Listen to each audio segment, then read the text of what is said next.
अब हमारा ये अपना डिसोल्यूशन का पार्ट 6 है। इसमें हमने क्या करना है, treatment of workman compensation reserve. अब तो कहेगी मैंने ये वाले तो वर्कमैन कंपनसेशन रिजर्व करा हुआ है, मतलब इसमें पहले भी हमने ये WCR की एंट्रीज देखी हुई हैं कि अगर इतना हो और ये दिया हो तो ये होगा वगैरह वगैरह, हमने ये चीज़ें करी हुई हैं। बट एक चीज़ याद रखनी है कि admission, change in PSR, retirement, death, ये जो 4 चैप्टर हैं हमारे पार्टनरशिप के, इन तीनों में जो WCR है उसका ट्रीटमेंट है वो अलग है। और जो डिसोल्यूशन में सिर्फ एक अकेले चैप्टर, ये जो डिसोल्यूशन है, इसमें जो ट्रीटमेंट है वो अलग है। ठीक है, डिसोल्यूशन में अलग है और बाकी जो और चैप्टर्स है पार्टनरशिप के, उनमें इसका ट्रीटमेंट अलग है। जैसा हम करते आ रहे हैं वो इसमें है, जो अब हम सीखने जा रहे हैं वो इस चैप्टर में है। ठीक है, तो अब मैंने कुछ केसेस लिए हैं। केस 1 है मेरे सामने, बैलेंस शीट दी हुई है।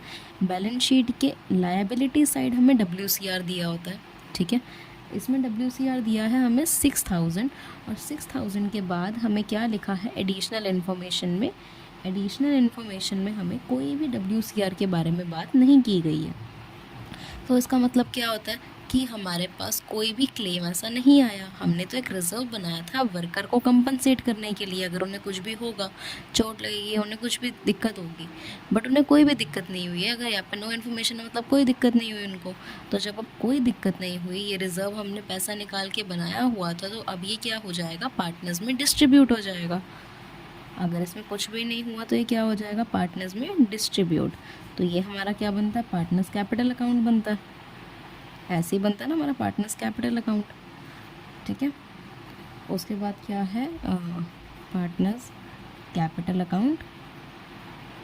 और इस साइड हमारा, इस साइड आके ये डिस्ट्रीब्यूट होता है। ठीक है, हमारा इस साइड ही करते हैं ना बाय WCR, और जो भी पार्टनर्स हैं उनमें वो XX अमाउंट डिस्ट्रीब्यूट कर देते हैं उनकी रेशियो में। करेक्ट, यही करते हैं।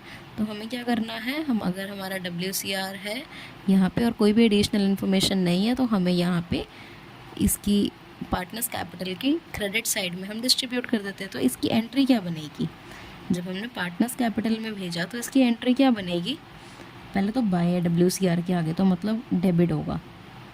WCR अकाउंट को हम क्या करेंगे, डेबिट टू पार्टनर्स कैपिटल।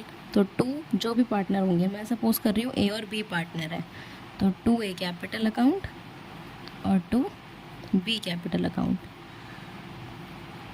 ठीक है ना, ये हमारा ये चीज़ डन हो गई। अब WCR मेरा सपोज XX है, उसको XX में बांट दो। ठीक है, जो भी है, ये हमारी जर्नल पास हो गई। अब हमारे पास आता है हमारा सिमिलरली केस 2। अब इस केस 2 में क्या है, बैलेंस शीट में हमें दिया हुआ है WCR 6000 है, बट एडिशनल इन्फॉर्मेशन में क्या लिखा है कि जो क्लेम आया है WCR पे वो आया है 2000 का। मतलब जो क्लेम आया है वो WCR में कितना आया है, 2000 का। रिजर्व बना था 4000 का, क्लेम आया 2000 का। तो पार्टनर्स में डिस्ट्रीब्यूट कितना होगा, वो बचा हुआ 4000 क्या होगा, पार्टनर्स में डिस्ट्रीब्यूट होगा। इतना तो करेक्ट है, समझ आया तेरे को कि अगर 2000 का बनाया है, मतलब 6000 का बनाया है, 2000 उसमें से खर्चा है उसका, तो हमारा 4000 जो बचा वो पार्टनर में डिस्ट्रीब्यूट होगा। बट क्या इसका मतलब ये है कि जो 2000 का क्लेम आया है इसे मैं कहीं पर भी शो नहीं करूँगी, तो ऐसा बिल्कुल नहीं है। मुझे ये भी क्लेम शो करना है। और ये शो कैसे होगा, देख, ये बनाया हमने, ये मैंने क्या बनाया है, रियलाइजेशन अकाउंट। तो रियलाइजेशन अकाउंट में हमें ये शो करना पड़ेगा। और रियलाइजेशन अकाउंट में हमने क्या दिखाना है, पहले तो हम इसको ट्रांसफ़र करते हैं। पहले हम क्या करते हैं, इसको ट्रांसफ़र करते हैं, राइट। तो अब देख क्या करना है, हमारा जितने का खर्चा आएगा उसको ट्रांसफ़र करना है सिर्फ। तो बाय WCR कितने का खर्चा आया है, 2000 का आया पड़ा है, तो बाय WCR 2000। ठीक है, और पहले तो बाय लिखते हैं ट्रांसफ़र करके बाय WCR, उसके बाद इसकी पेमेंट भी तो करते हैं ना। हम रियलाइजेशन अकाउंट में पहले ट्रांसफ़र करते हैं चीज़ों को, उसके बाद पेमेंट करते हैं उसकी, तो इसकी पेमेंट भी तो करेंगे। तो जब पेमेंट करेंगे तो क्या लिखेंगे, एक तो टू बैंक लिखेंगे, और टू बैंक के बाद जितने का भी हमारा खर्चा पड़ा है, जितने का भी हमारा खर्चा आया, कितने का आया, 2000, तो 2000 लिख दिया। क्लियर। सबसे पहला हमारा इसमें क्या बना, रियलाइजेशन अकाउंट, क्यों, क्योंकि यहाँ पे क्लेम आ गया एक। और अब दूसरा जो बचा हुआ 4,000 है, इसको भी तो डिस्ट्रीब्यूट करना है ना, तो इसके लिए हम बनाएंगे पार्टनर्स कैपिटल अकाउंट। ये हमारा पार्टनर्स कैपिटल अकाउंट बनेगा और बाय WCR लिख के हम किसको बांट देंगे, इस 4,000 को इनकी XX रेशियो में जो भी पार्टनर्स होंगे उनको बांट देंगे। क्लियर है, ऐसे होगा हमारा। अब जैसे 4,000 है, 4,000 मैंने ले ली, इनकी इक्वल रेशियो है, तो 2,000 2,000 दोनों को बांट दिया। क्लियर। बट अब यहाँ पे जर्नल एंट्रीज क्या क्या होंगी, जर्नल एंट्रीज हमें देखनी है क्या क्या होंगी, तो यहाँ पे देखते हैं। पहली जर्नल एंट्री क्या होगी हरलीन, पहले इस साइड की, पहले हम क्या करेंगे, इस साइड की जर्नल एंट्री करते हैं। ठीक है, तो मैं देखो एक चीज़ समझाती हूँ यहाँ पे। पहले तो WCR को डेबिट करना है, यहाँ देखो दिख रहा है WCR डेबिट है, यहाँ पे भी WCR डेबिट ही है। क्लियर है, या तो तू दोनों की अलग अलग एंट्री कर, या मतलब तीनों की अलग अलग एंट्री कर, या फिर क्या कर, इन दोनों को कंबाइंड एंट्री कर ले और इसकी अलग एंट्री कर। मैं कंबाइंड एंट्री सिखाती हूँ पहले। तो बाय WCR, यहाँ पे भी बाय WCR है, तो मतलब WCR तो डेबिट ही हो रहा है, WCR अकाउंट डेबिट ही हो रहा है। बट कितने से हो रहा है, यहाँ 2,000 से हो रहा है, यहाँ पे टोटल मिला के 4,000 से हो रहा है, तो कितने हो गए टोटल, 6,000। 6,000 से WCR को डेबिट करो। उसके बाद टू क्या आएगा यहाँ पे, पहला आएगा रियलाइजेशन, तो टू रियलाइजेशन अकाउंट। उसके बाद क्या आएगा, टू जो पार्टनर्स को दे रहे हो। ठीक है, तीनों दोनों को मिला दिया ना मैंने, तो पहले रियलाइजेशन को क्रेडिट करा, उसके बाद जो पार्टनर्स हैं उन्हें क्रेडिट कर दो। तो टू A कैपिटल अकाउंट और टू B कैपिटल अकाउंट। ठीक है जी, 6,000 था।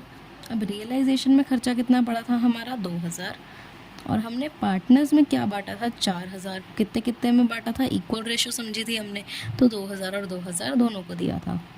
इसको भी 2,000 दिया, इसे भी 2,000 दिया। ठीक है, तो ऐसे हमारी क्या हो गई, ये एक एंट्री, ये हमारी क्या हुई है, फर्स्ट एंट्री। अब हमारी सेकंड एंट्री रहती है, वो सेकंड एंट्री कौन सी है, अभी तो हमने इनसाइड वाली ये वाली एंट्रीज कर ली, अब बची हमारी ये वाली। तो जो ये एंट्री है वो क्या होगी, ये तो ईजी है, realisation account debit to bank. तो realisation account debit to bank. ठीक है, और कितना करना है, डेबिट रियलाइजेशन और बैंक को किस अमाउंट से, सिर्फ 2,000 से। ठीक है, तो let me make one thing very clear over है कि जो पहली एंट्री है हमारी सिर्फ ट्रांसफ़र करने की। हमने बैलेंस शीट से ट्रांसफ़र करा WCR को रियलाइजेशन और पार्टनर्स कैपिटल में, तो पहले हमने ट्रांसफ़र की एंट्री करी, उसके बाद हमने पेमेंट की एंट्री करी कि हमने जब पे कर दिया बैंक फर्म ने अपने बैंक अकाउंट से, तो यहाँ पे एंट्री हुई। तो सेकेंड एंट्री जो है आपकी, वो क्या है, आपकी पेमेंट की। क्लियर। अब हमारी क्या आती है, थर्ड। अब हमारा केस आता है थर्ड, इसमें क्या है, WCR है 10,000 का। ठीक है, WCR है हमारा 10,000 का, और क्लेम भी कितना आया, 10,000। ठीक है ना, WCR 10,000 है, क्लेम भी कितना आया, 10,000। तो अब बटेगा तो कुछ नहीं, फालतू तो कुछ भी नहीं बचा, तो पार्टनर्स कैपिटल में कुछ भी नहीं बटेगा, पार्टनर्स कैपिटल में कुछ नहीं बटेगा। क्लियर, पार्टनर्स कैपिटल में आपका कुछ नहीं बटना।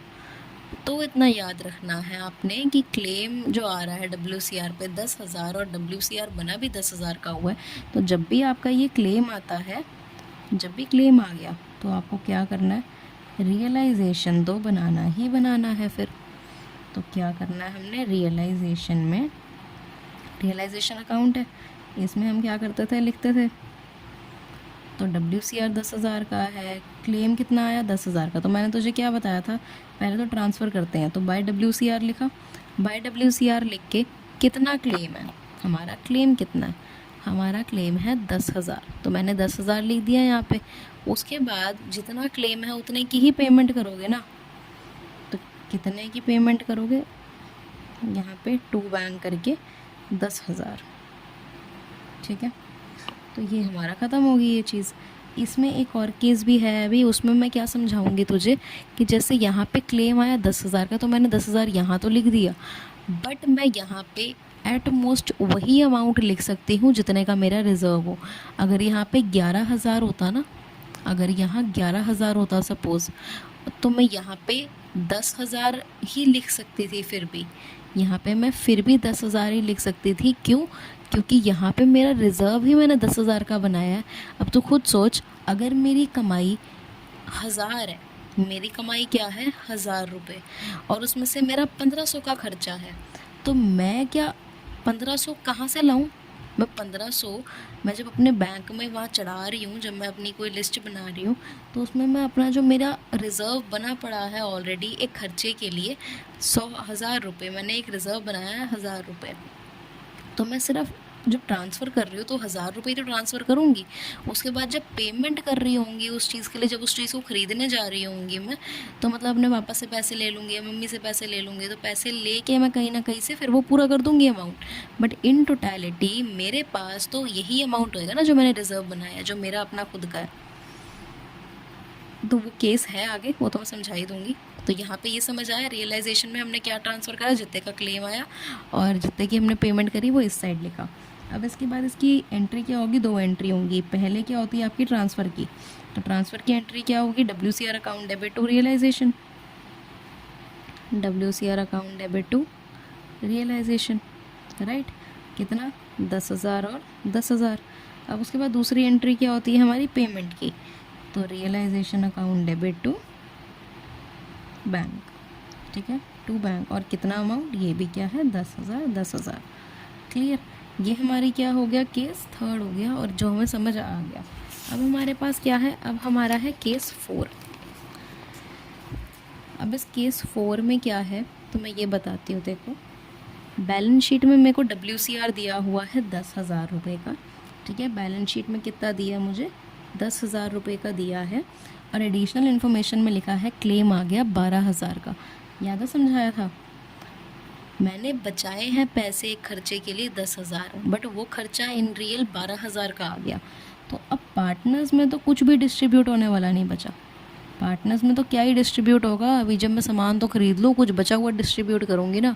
जब मेरा सामान ही नहीं आ रहा, सामान ही मेरा उससे ज़्यादा पैसों का आ रहा है, तो फिर मैं क्या करूँगी। तो पार्टनर्स में तो कुछ नहीं जाएगा। फिर मुझे पता लगा कि अगर क्लेम का बनाया हुआ है मैंने, क्लेम आया तो रियलाइजेशन तो बनेगा ही बनेगा, मतलब रियलाइजेशन में तो आएगा ही आएगा। तो WCR हम क्या लिखते थे, पहले ट्रांसफ़र करते थे तो बाय WCR। और कितना अमाउंट अब लिख सकती हूँ मैंने तुझे पिछली एंट्री में क्या बताया, मैं मैक्सिमम अमाउंट, अगर यहाँ पे 12,000 हमारा क्लेम आया है तो मैं यहाँ 12,000 ट्रांसफ़र नहीं कर सकती, मैं सिर्फ उतना अमाउंट ट्रांसफ़र कर सकती हूँ मैक्सिमम जितना मैंने रिज़र्व बनाया हुआ है। तो मैंने कितने का रिज़र्व बनाया था, 10,000 का, तो मैं सिर्फ 10,000 ही ट्रांसफ़र कर सकती हूँ। और उसके बाद जब मैं इसकी पेमेंट करूँगी, टू बैंक लिख के पेमेंट करूँगी, तो वो मैं क्या करूँगी, 12,000 लिखूँगी। मैंने यहाँ पे 12,000 ही क्यों लिखा, ये 12,000 लिखने का रीज़न ही मेरा ये है कि अगर मैंने कोई चीज़ ख़रीदनी है, उसके लिए मैंने 100 रुपये इकट्ठा करे हैं, तो जब मैं वहाँ पे ख़रीदने गई, अगर उसने बोला ये चीज़ 150 रुपये की है, मैंने रियलाइज़ करा कि मेरे पास तो 100 रुपये हैं, जो 50 रुपये पड़े हैं वो 50 रुपये इसके ख़रीदने के लिए और चाहिए, तो मैं वो कहाँ से लाऊं। तो वो मैं गई या तो अपने दोस्त के पास, मैं अपनी मम्मी के पास गई, मैंने कहा मेरे को इतने रुपए दे दो दे दो। तो जब मेरे को पैसे मिले उनसे तब जाके मैंने वो ख़रीदी। बट जो मेरे पास इन रियलिटी है वो मेरे पास कितना है, हमें वो ट्रांसफ़र करना होता है, हद से हद कितना है आपके पास, आप सिर्फ वही ट्रांसफ़र कर सकते हो। और पेमेंट तो आप कैसे भी कर सकते हो, क्या पता कहीं से उधार लेके करा हो, क्या पता मैंने कैसे करा हो। तो ये केस होता है, समझ गई मैंने क्यों यहाँ पे ट्रांसफ़र इतना करा और क्यों यहाँ पे पेमेंट इतने की करी। अब उसके बाद इसकी भी 2 एंट्री होंगी, पहले इस साइड की फिर इस साइड की। तो पहले इस साइड की क्या हुई, WCR account debit to realisation, WCR account debit to realisation account, correct. और कितना है ये, 10,000 और 10,000, ठीक है। उसके बाद दूसरी एंट्री मेरी क्या हुई, पेमेंट की।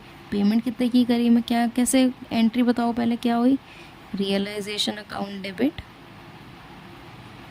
To bank, clear, realisation account debit to bank. अब कितना अमाउंट है, कितना अमाउंट पे करा मैंने इन रियलिटी, 12,000, ठीक है। तो ये भी लिख दूंगी मैं 12,000, समझ गई। ये हमारे यहाँ पे ये भी एंट्री हो गई।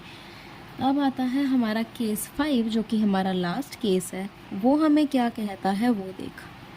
मैंने क्या देखा, बैलेंस शीट में WCR दिया ही नहीं हुआ, WCR मुझे दिया ही नहीं हुआ, नील है ही नहीं। मैंने कोई भी वर्कमैन के को कंपनसेट करने के लिए रिजर्व नहीं प्रिपेयर करा। क्लियर। अब उसके बाद क्या आता है एडिशनल इन्फॉर्मेशन में कि क्लेम क्या है मेरा 10,000 का।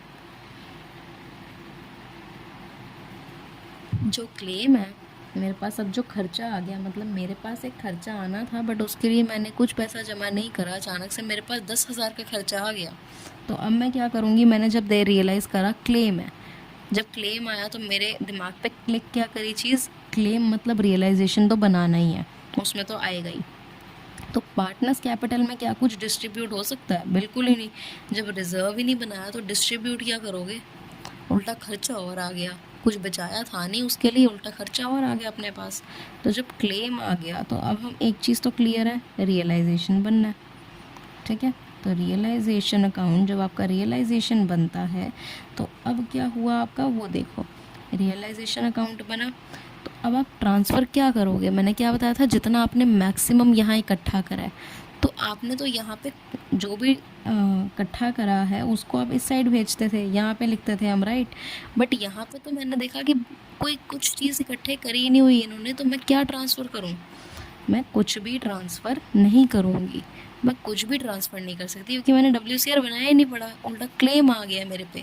तो मैं क्या कर सकती हूँ, उसको ट्रांसफ़र तो नहीं कर सकती बैलेंस शीट से यहाँ पे, क्योंकि बैलेंस शीट में ही नहीं है वो चीज़, बट मैं उसकी पेमेंट ज़रूर कर सकती हूँ, कहीं ना कहीं से उधार लेके, कर्जा लेके, कुछ ना कुछ करके पेमेंट तो ज़रूर कर सकती हूँ, और पेमेंट दिखानी पड़ती है हमें। तो टू बैंक लिख के जितने का भी मेरा खर्चा आया है, 10,000 का आया है तो 10,000 लिख दिया मैंने। क्लियर, ये रीज़न था। ठीक है, WCR अगर हमने नहीं बनाया हुआ तो, जब हमने कुछ बनाया ही नहीं हुआ तो ट्रांसफ़र क्या करूँगी, कुछ भी नहीं, तो मैं सिर्फ पेमेंट कर सकती हूँ उसकी। ओके, अभी हमारे पांचों केसेस डन है।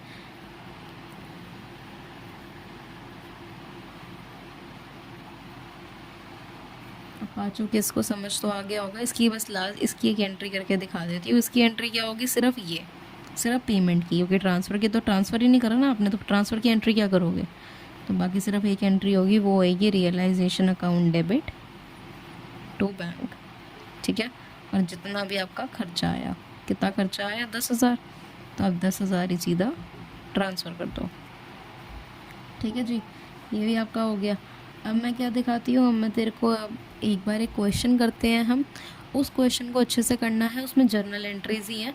तो हमें क्या करते थे, एक मैंने क्या बताया था, रफ में रियलाइजेशन बना लेंगे जिससे कि हमें ईजी हो सके चीज़ें। देखो अब मैं देखो एक क्वेश्चन दिखाती हूँ, अब हमने ये क्वेश्चन करना है, तो मैंने रफ में एक रियलाइजेशन बना लिया। इस क्वेश्चन में है, what journal entries will be passed for the following transaction on the dissolution of a firm of partner A and B। मतलब डिसोल्यूशन का क्वेश्चन है और जर्नल एंट्रीज पास करनी है हमने। तो फर्स्ट वाला देखते हैं, इसमें क्या है, old furniture which had been written off in the books was sold for 20,000। एक ऐसा ओल्ड का फर्नीचर था हमारे पास जिसको हमने राइट ऑफ कर दिया था बुक्स में, कि मतलब हमारे लिए उसकी कोई वैल्यू नहीं थी, बट वो फिर भी बिक गया कितने में, 20,000 रुपये में। हमने तो समझा था कि उसकी वैल्यू ही नहीं है, बट वो बिक गया 20,000 में। फर्नीचर एसेट होता है, तो वो जब ट्रांसफ़र हुआ होगा तो इस साइड आया होगा, तो उसकी जब हमने वो करना है, जब उसे हम बेच रहे हैं तो बेचेंगे तो किस साइड आएगा, इस साइड। जब हम बेचेंगे तो किस साइड आएगा, इस साइड, क्योंकि ट्रांसफ़र इस साइड होता है, तो बेचते हैं तो इस साइड आता है ना। तो बेचेंगे तो यहाँ पे हम क्या लिखेंगे, बाय या तो पार्टनर या बैंक, तो पार्टनर का तो नाम है नहीं, तो बाय बैंक, और कितना अमाउंट, कितने में बिका है, 20,000 में। तो पहली एंट्री मेरी क्या बन गई यहाँ से, bank account debit to realisation. पहली एंट्री क्या बन गई, bank account debit to realisation. तो मैं लिख देती हूँ साथ ही में,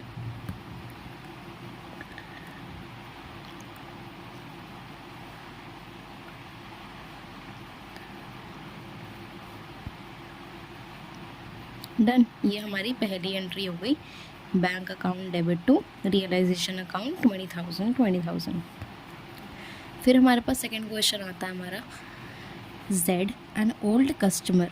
जेड क्या था, एक ओल्ड कस्टमर था, whose account for 10,000 has written off as bad debt. मतलब एक किसी से हमने उधार लिया हुआ था, उसने हमें 10,000 रुपये देने थे, बट उसने हमें नहीं दिए थे, जिसको कि हमने क्या बोल दिया था, बैड डेट बोल दिया था कि हमें पैसे नहीं मिलेंगे अब उससे अगर पैसे हमें नहीं मिलेंगे, हमने सोच लिया 10,000 का था, 10,000 नहीं मिलेंगे तो हमने तो सोच लिया चलो कुछ ठीक है, कुछ भी नहीं मिल रहा अब हमें।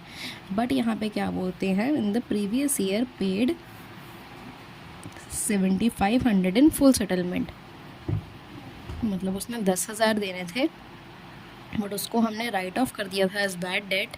तो यहाँ पे वो क्या करता है, वो हमें 7,500 रुपीज़ दे देता है इन फुल सेटलमेंट में, मतलब 7,500 रुपीज़ हमें पे कर देता है वो। तो हमने कहा बहुत ही बढ़िया, हमें पे कर रहा है तो अच्छी बात ही है ना। तो फिर हमारा यहाँ पे डेटर तो इस साइड आता है, ठीक है, डेटर ही होगा ना जिससे पैसे लेने हैं, तो वो एसेट है तो इस साइड ट्रांसफ़र होता है, बट उससे जब पैसे ले रहे हैं, मिल रहे हैं, तो वो इस साइड आएगा। तो अब एक चीज़ बताओ, जब इस साइड आएगा, इसमें पार्टनर की बात हो रही है कहीं पे? मेरे ख्याल से तो इस क्वेश्चन में कई पार्टनर की सेकंड वाले पॉइंट में बात नहीं हो रही।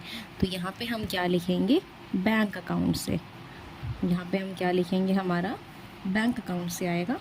तो यहाँ पे बाय बैंक, और कितना अमाउंट, 10,000 तो इन्होंने कहा तेरे को कि ये दे, 10,000 तो इन्होंने कहा था कि as was return off as bad debt, but जितने मिलते हैं हमें तो उससे मतलब है ना, जितने मर्जी के हों हमें उससे क्या मतलब है, जितने मिल रहे हैं वो देखना है हमें।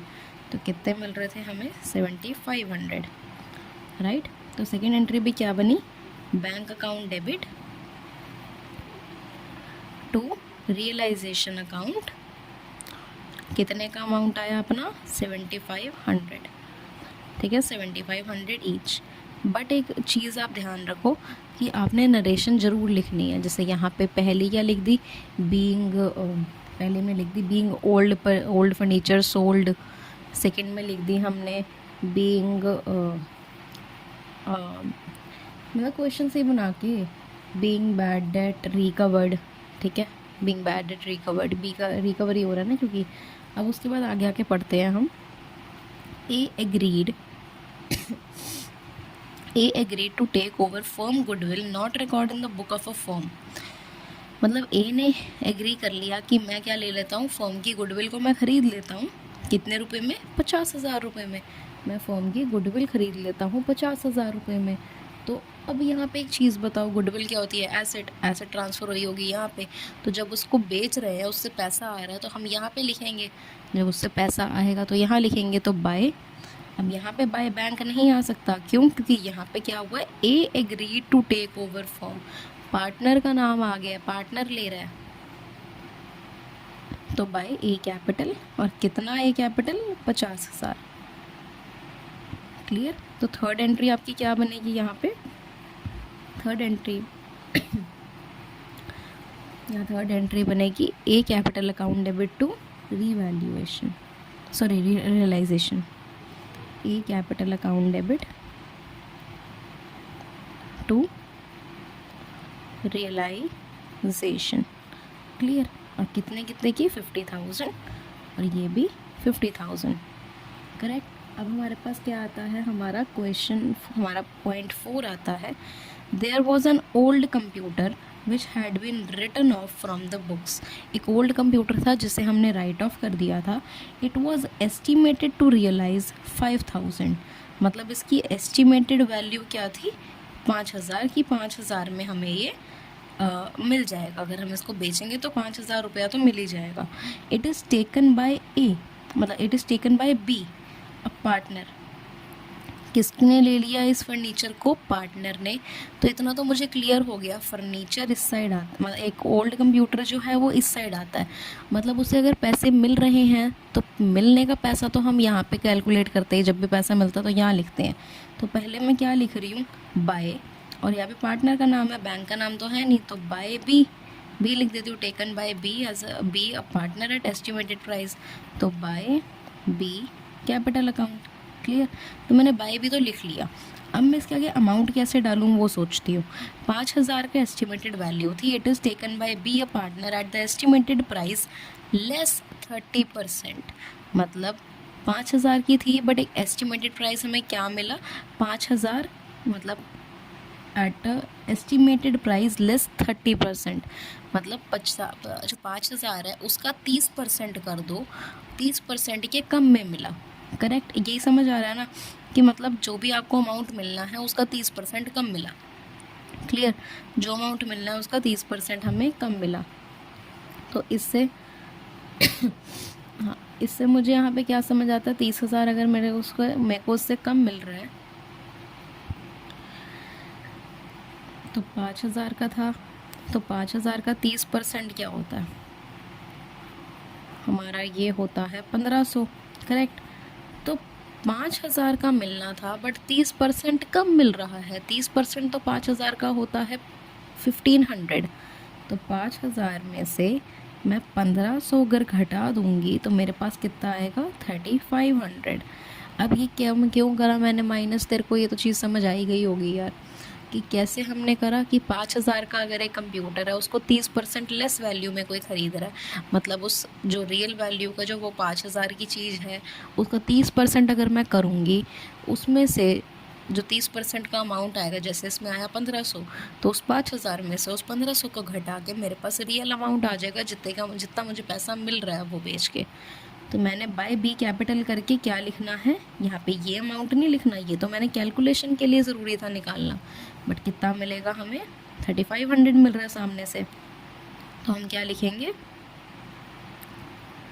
B capital account debit to realisation. ठीक है, B capital account debit to realisation. और कितना अमाउंट है हमारा, ये 3,500। So we have written over here 3,500। Correct. अब उसके बाद हमारे पास क्या आती है, हमारे पास आती है एक नेक्स्ट हमारी जो ये चीज़ है, ये देख, इन्वेस्टमेंट कॉस्टिंग 20,000।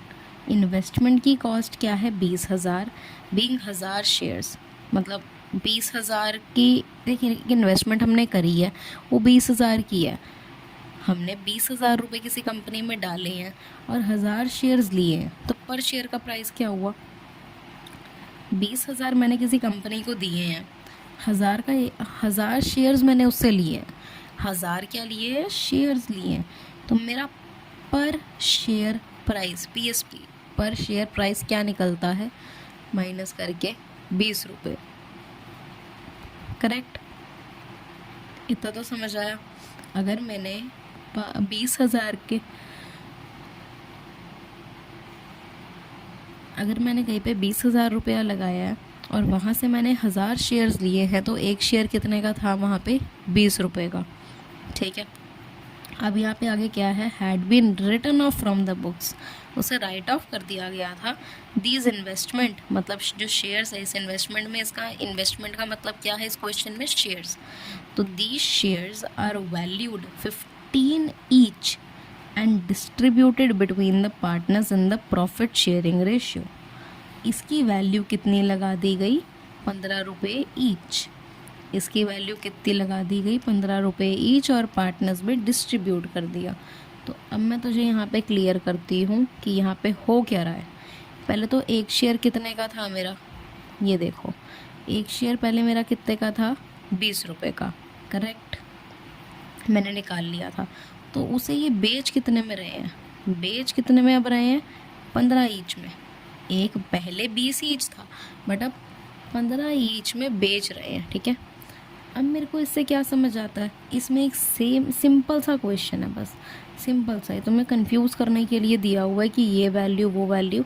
जब भी ऐसा कोई पॉइंट आ जाए ना, तो पहले तो तुझे क्या कर लेना है, एक चीज़ क्लियर कर लेनी है दिमाग में, वो मैं तेरे को समझाती हूँ, 1 मिनट पे। देख, जब पार्टनर्स में कोई भी चीज़ डिस्ट्रीब्यूट करनी होती है तो हम पार्टनर्स कैपिटल बनाते हैं।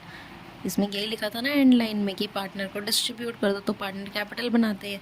बट पार्टनर कैपिटल में डिस्ट्रीब्यूट करके हम मेनली जो सारी फ़ायदेमंद चीज़ें होती हैं पार्टनर्स के लिए वो इस साइड लिखते हैं। करेक्ट, यहाँ पे लिखते हैं। अब मेरी यहाँ से क्या एंट्री बनती है, पहले तो एंट्री सोच, अमाउंट अभी बाद में सोचते हैं, पहले एंट्री सोच। ठीक है, ये हमने पार्टनर्स वगैरह तो लिख दिया। अब यहाँ पे हमारी एक चीज़ ध्यान से रखियो, ये चीज़ ध्यान से सोचियो, पार्टनर्स कैपिटल में तो डिस्ट्रीब्यूट कर दे, बट हम ज़्यादातर इस साइड लिखते हैं। ये लिख के क्या हम अपने आप को कंफ्यूज कर सकते हैं कि हमें तो पता है हम ज़्यादातर चीज़ें इस साइड लिखते हैं, बांटते हैं पार्टनर्स में, तो अभी भी हम तुक्का मार के इसी साइड लिख देते हैं। तो ये तो हमारे लिए गलत हो जाएगा, हमने तुक्के थोड़ी ना यहाँ पे मारने हैं। ठीक है, समझ रही है ना क्या समझा रही हूँ। अब उसके बाद हमारे पास देख, अब मैं इसको क्लियर करती हूँ सिंपल सा। इसमें क्या थे, शेयर्स वगैरह लिखा हुआ था कि शेयर्स की इतने इन्वेस्टमेंट करी थी, उतनी इन्वेस्टमेंट करी थी, 1000 शेयर लिए थे, 20 का एक हमने निकाला और अब 15 में बेच रहे हैं। ठीक है, अब यहाँ से ये समझ आता है मुझे, जब भी मैंने अपने एसेट्स को ट्रांसफ़र करा, एसेट को जब मैंने अपने ट्रांसफ़र करा, वो क्या था, इन्वेस्टमेंट था। लास्ट क्वेश्चन क्या था, पॉइंट इन्वेस्टमेंट का।